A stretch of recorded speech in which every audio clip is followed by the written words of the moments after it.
మెదక్ జిల్లా కొల్చారం మండలం రంగంపేట గ్రామంలో ఆర్ఐవా లైవ్ కార్యక్రమం నిర్వహించారు. గ్రామ ప్రాథమిక వ్యవసాయ సహకార సంఘం ఆవరణలో జరిగిన ఈ కార్యక్రమంలో వాహనదారులకు రోడ్డు భద్రతపై అవగాహన కల్పించారు. స్థానిక ఎస్ఐ మహమ్మద్ మోహినుద్దీన్ మాట్లాడుతూ, ఇటీవల రోడ్డు ప్రమాదాలు పెరిగాయని, ముఖ్యంగా మద్యం సేవించి వాహనాలు నడపడం వల్ల ప్రాణనష్టం జరుగుతోందని తెలిపారు. ద్విచక్ర వాహనదారులు మాత్రమే కాకుండా వెనుక కూర్చున్నవారు కూడా హెల్మెట్ తప్పనిసరిగా ధరించాలని సూచించారు. అనంతరం ప్రాథమిక ఆరోగ్య కేంద్రం వైద్యాధికారి డాక్టర్ ప్రవీణ్ కుమార్ ప్రమాదం జరిగిన వెంటనే తీసుకోవాల్సిన ప్రథమ చికిత్సపై వివరించారు. ఈ కార్యక్రమంలో గ్రామ ప్రజలు, నాయకులు, పోలీసు సిబ్బంది పెద్ద ఎత్తున పాల్గొన్నారు.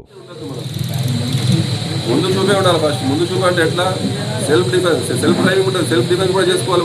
మనం కరెక్టే పోతాం. అసినోడు నాకు ఫాల్తు కూడా తాగేస్తాం చూద్దాం.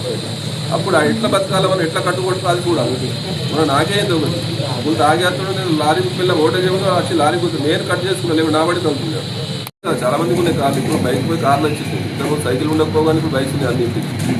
కార్లో పోతే ఖచ్చితంగా సీట్ బెల్ట్ పెట్టాలి. సీట్ బెల్ట్ ఉపయోగాలు ఏమున్నాయంటే సీట్ బెల్ట్ పెడితేనే అందులో బ్యాలెన్స్ వెళ్తుంది. లేకుండా ఎన్నో రూల్స్ అన్ని ఖచ్చితంగా మీరు పాటిస్తే కరెక్ట్ యాక్సిడెంట్స్ కావు.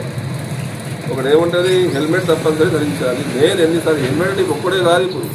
ఇప్పుడు హెల్మెట్ మీద బండి మీద ఒక్కడి పోతుంది, ఎంత ఇప్పుడు ఉంటుంది. అప్పుడు ఏమవుతుంది, నువ్వు బతకడం చచ్చిపోతావు.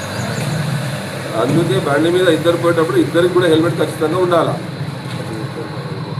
హెల్మెట్ పెట్టినప్పుడు వాటికి స్టవ్కు పెడుతున్నాం. మనం ఏదో పోలీసుల భయం కదా, పోలీసులు ఉండడం దానికి అది కాదు. దానికి బెల్ట్ ఉంటుంది. ఒకటి బెల్ట్ చేసేస్తే మనం యాక్సిడెంట్ పడ్డా కానీ హెల్మెట్ మన నెత్తికే ఉంటుంది. లేకుంటే యాక్సిడెంట్ అయినప్పుడు పెట్టలేదు బెల్ట్ ఎడో వెళ్ళిపోతుంది హెల్మెట్. అది